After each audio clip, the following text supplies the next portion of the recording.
आज की कहानी का शीर्षक है माटी की महक।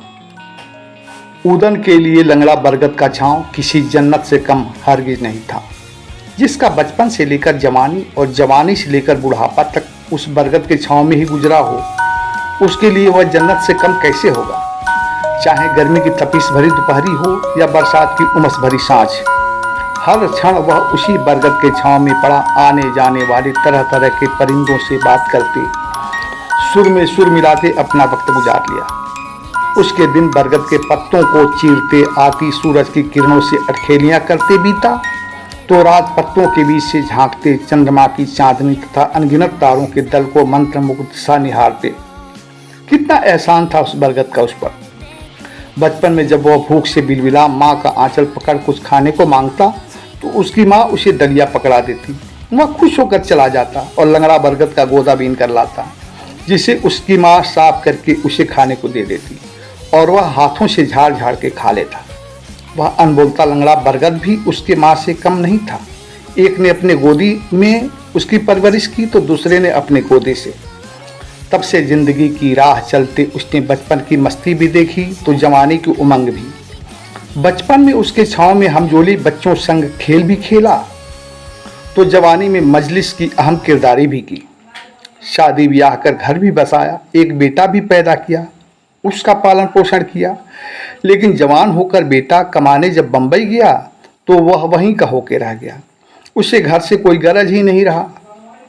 बस घर में दो प्राणी उदन और उसकी बुढ़िया रह गए। जिंदगी के 75वें स्टेशन पर पहुंचते पहुंचते उसकी बुढ़िया भी उसका साथ छोड़ गई। अब तो बुढ़ापे में सहारे की चिंता भी उसे सताने लगी थी। संध्या का समय था। बरगद के छांव की कचहरी खत्म हो गई थी। सूर्यास्त के उल्लास में परिंदों के झुंड तरह तरह के कल्लों से समा को सुहाना बनाए हुए थे तो उधर उदन किसी दूसरे ही अगिन में जल रहा था। वह लंगड़ा बरगद के पास गया और अपनी लाठी जमीन पर रख उसी पर बैठते बोला, ए लंगड़ा बाबा, कमासुद बेटा बाप बराबर होता, फिर बाप के बात का इनकार कैसे करूं। मेरा बेटा झेंगट बंबई से आया है और इस बार वह मुझे भी साथ ले जाने की जिद पर अड़ा है, तो अब तो जाना ही पड़ेगा। हालांकि अरमान तो यही रहा कि जब अब तक ये जिंदगी तुम्हारे ही छांव में इन परिंदों से सुर में सुर मिलाते गुजर गई तो बुढ़ापा भी ऐसे ही कट जाए। तुझे छोड़कर जाने की इच्छा भी नहीं हो रही, लेकिन क्या करूं, विवश हूं। अब तो जाना ही पड़ेगा, लेकिन लगता नहीं कि अब मुलाकात हो पाएगी। फिर भी अगर डोरी जुड़ी होगी तो तुमसे मुलाकात होगी, नहीं तो अब तो बुढ़ापा में पका आम बराबर हूं, चो गया तो फिर राम जाने। कहते हुए उसकी आंखें भर आई थी। अगले दिन वह बंबई चला तो गया, किंतु शहरों की बंदिशें उसे रास नहीं आई। सलीका तलीका तरीका में उलझकर उसकी शहरी जिंदगी घुटन बन गई थी। घर में कैसे घुसना है, कैसे बैठना है, कैसे बोलना है, कैसे खाना है, सबके तरीका अलग अलग। बाहर निकलते ही बहुत चिल्ला उठती, बाबूजी चप्पल पहन लीजिए। सुनते ही झुंझला उठता। वहाँ गांव में दिन भर बिना चप्पल के घूमते रहे, कोई पूछता नहीं, ना कहीं कांट कूट ना कहीं अकड़ी। नंगा पांव घूमने से आंख की ज्योति ठीक रहती। सोफे पर बैठता तो भी सोचने लगता, वहाँ गांव में बासुदेव बाबा के नीचे जमीन पर ही बैठने में कितना मजा आता था।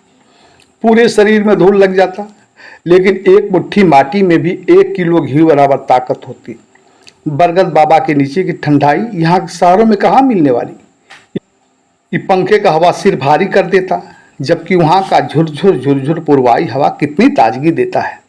खाने बैठता तो भी कटोरी में सब्जी और दाल देखकर चिढ़ जाता।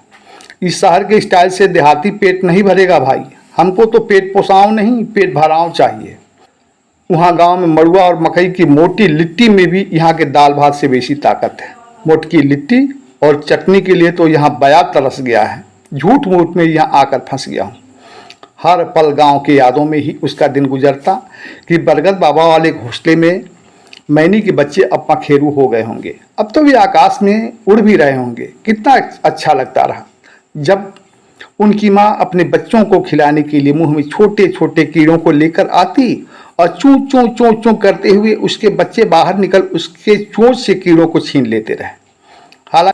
हालांकि इस गर्मी के दिन में बगुले तो अब परदेश चले गए होंगे, लेकिन कोयलिया अपना कोक सुनाती होगी। छोटक की गैया भी अब भी आ गई होगी। ना मालूम क्या भी आई है, बच्चा या बछिया। जब आया तो बहरोन भाई बीमार थे, क्या मालूम मर गए कि जिंदा हैं। यहाँ कुछ भी तो पता नहीं चलता। वहाँ लंगड़ा बरगद के छांव के बैठकी में समूचे जिले जवार का हाल चाल मिलता रहा, लेकिन यहाँ तो कोई किसी का बातें नहीं पूछता। वहाँ तो हमेशा बच्चों की किलकारी तथा जवानों की बदकही गूंजते रहती, लेकिन यहाँ तो कुछ नहीं है। ना कहीं आना, ना कहीं जाना, ना किसी से बोलना, ना किसी से बतियाना, न पंछी, ना घोंसला, न बसंत की बहार, न सावन की कजरी, न भादों की फुहार। बस खाओ और सो। इस जेल में हमसे नहीं रहा जाएगा भाई। हम तो आज ही बाबू से बोल दे रहे हैं कि हम यहाँ नहीं रहेंगे। तुमको नहीं समय है तो कोई बात नहीं, टिकट कटा के गाड़ी पर बैठा तो हम चले जाएंगे। वहाँ भी अपने को खाने का उजुर्मात नहीं है, कुछ नहीं तो लंगड़ा बरगद का गोला तो है ना, उसी से जिंदगी कट जाएगी। लेकिन शाम को जब भी उसका बेटा घर आता तो वह फिर वही कमासुद बेटा से भर मुँह बतियाने का लिहाज उसे जकड़ लेता और बस वही बात की, बेटा गांव का कोई हालचाल मिला कि नहीं। बस इतना ही पूछ दुखों से भरा जाकर बिस्तर पर लेट जाता। इस प्रकार 2 महीने का समय बीत गया, लेकिन गांव का कोई खोज खबर ना मिला। अब तो वह परेशान हो उठा था। एक दिन उसका बेटा बताया कि पंडित जी लंगड़ा बरगद को किसी ठेकेदार के हाथ बेच दिए हैं। सुनते ही उदन पर मानो वज्रापात हो गया।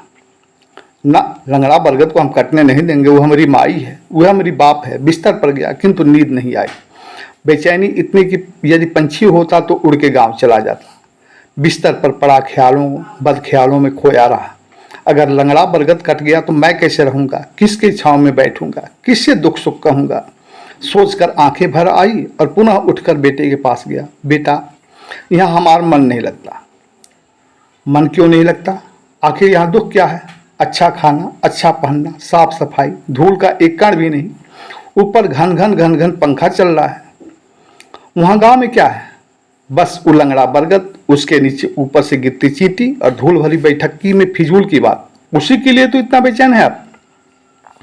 बेटे के व्यंग से उदन तिल मिला गया। हाँ बेटा, वहाँ कुछ नहीं है, लेकिन वहाँ प्रेम है।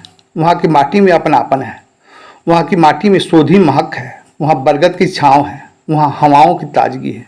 वहाँ चिरैन के कलरव है। वहाँ लोगन के ठहाका है जो यहाँ नहीं है। बुढ़ापे की जिंदगी के लिए नियामत जरूरी नहीं है बेटा, प्रेम जरूरी है। हम जिंदगी भर प्रेम से जिए हैं बेटा, प्रेम लुटाए हैं और प्रेम पाए हैं। हम जिंदगी भर अपने लंगड़ा बरगद से प्रेम करते रहे और उसी के लिए जाएंगे। अगर वो कट गया तो हम भी मर जाएंगे।